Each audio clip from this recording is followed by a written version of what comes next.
In this video, you will learn how to paint Space Marines quickly with great results. You guys really wanted to see speed painting without an airbrush, so here it is. Now, in my previous video, I used an airbrush to sketch basic volume on my miniatures, and then I applied color using transparent paint. And even though this is a speed painting tutorial as well, and building volume without an airbrush takes a bit more time, we will do it anyway and cut corners somewhere else. Even here, I'm starting with a texture paint on the base. When you look closely, you see that something on these miniatures isn't right. And that's because these have been stripped. It's important to use test models before you start painting entire army, and these are some of them. Once the texture paint is dry, I am priming my Space Marines in the same way I would with an airbrush. This means cover entire miniature with black first. However, now it's gonna be different. We are gonna use Gray Sear for zenithal highlight of Dark Angel and Space Wolf, and Wraithbone for Salamander and Blood Angel. This entirely depends on whether you want your Space Marines to have cold or warm colors. You wanna hold your spray at around 70 degrees from your miniature and cover it just from the top. That way, zenithal highlight sort of simulates which parts are exposed to light. This is way more accurate with an airbrush since you can pick out certain sides and angles, but I guess that you are watching this because you don't wanna spend the cost of 2 fucking intercessor boxes on a fucking airbrush!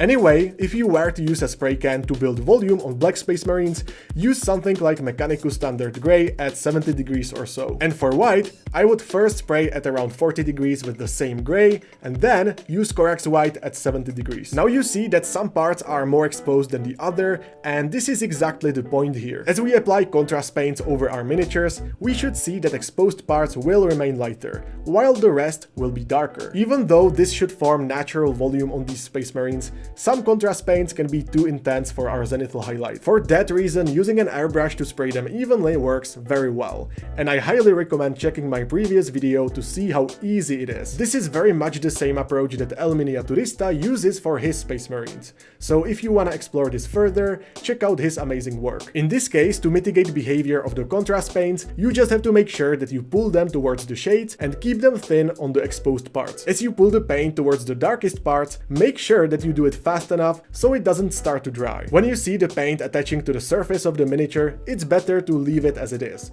Otherwise, you create a weird texture. The same thing is true when you apply multiple layers of paint. For example, on this Salamander, I feel like the paint is too light, so I apply another thin layer of warp lightning over that. This time, I make sure that the paint doesn't pool anywhere at all. You just wanna tint your existing layer. On the other hand, this Dark Angel is so dark that the zenithal highlight is barely visible. It's still there, but very subtle. You might wanna experiment by adding some contrast medium to make it thinner, but don't worry, we will paint some volume later anyway. If you're accurate enough, you can paint all the little details with a contrast paint at this moment. But if you make some mistakes, just like I do, now is a good time to paint those little parts with a really light paint. Fortunately, this part is very quick, and painting weapons, under armor, and all those little bags with something like Basilicanum Grey or Black Templar contrast paint will save you a lot of time. Also, now we can see the effect of our zenithal highlight, since upper part of this gun is clearly lighter than the rest. However, if it's too light for your liking, simply apply another layer. Chest eagle of this Blood Angel will be covered in Basilicanum Grey, and I actually think that it can work just as it is right now, but I'm gonna highlight it later anyway. Just keep in mind that whenever you are satisfied,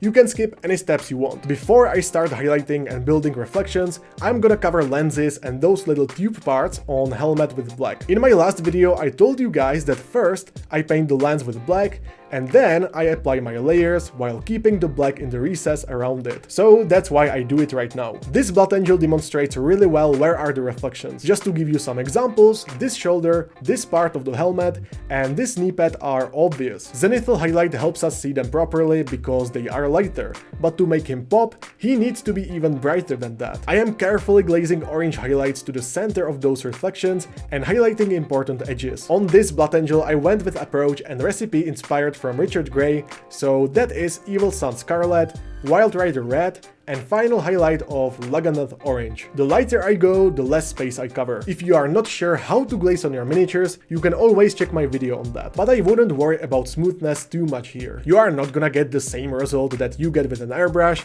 but that's fine. Of course, you can spend more time on getting smooth result, but I would rather focus on speed. so pick out the most important parts and edges. The same process is done with other Space Marines as well. I will not waste your time by naming every paint I used, so you can find them in the description instead. In my opinion, this glazing approach works better for the Salamander and Blood Angel rather than Space Wolf and Dark Angel. This might be because glazing over very dark surface can be difficult, and on a very light surface, you cannot really see that much of a difference. If you think that this is taking too long to be considered speed painting, first, keep in mind that you can always skip some highlights. Second, when we finish the armor, we are almost done. And most importantly, what is speed painting? For me, to consider something to be speed painting, I have to ask myself, can I paint 10 of these dudes in an afternoon? If the answer is yes, I consider it to be speed painted. Of course, we are talking about an approach that combines speed and still gets you the result that you are satisfied with. Otherwise, why would you do that? At this point, if you finish the chest eagles and metallics,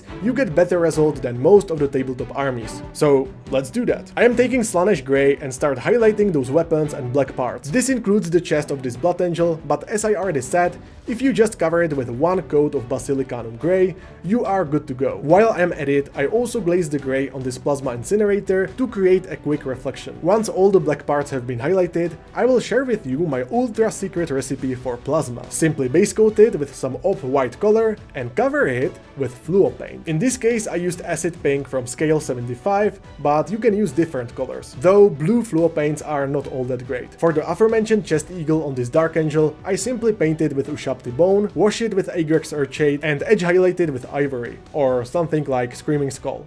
Easy, right? Even though contrast paints should take care of shading, I will use oil wash to make recesses darker. It might sound ironic, but for me, contrast paints don't have enough contrast, so I am using oil wash to define power armor a bit better. As usual, I cover my miniature with gloss varnish beforehand for better protection, and so I can fix my oil wash later. I am using my airbrush for that, but guess what? You can go outside and use your spray can!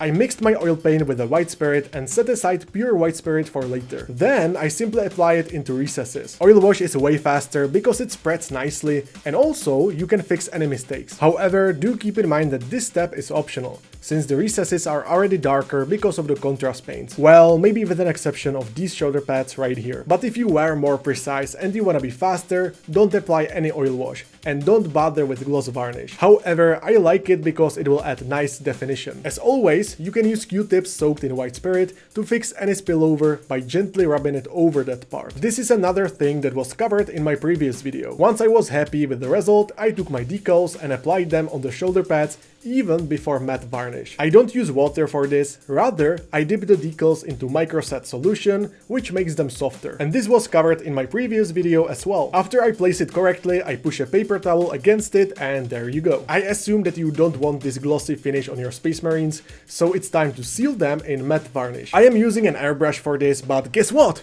You can use a spray can!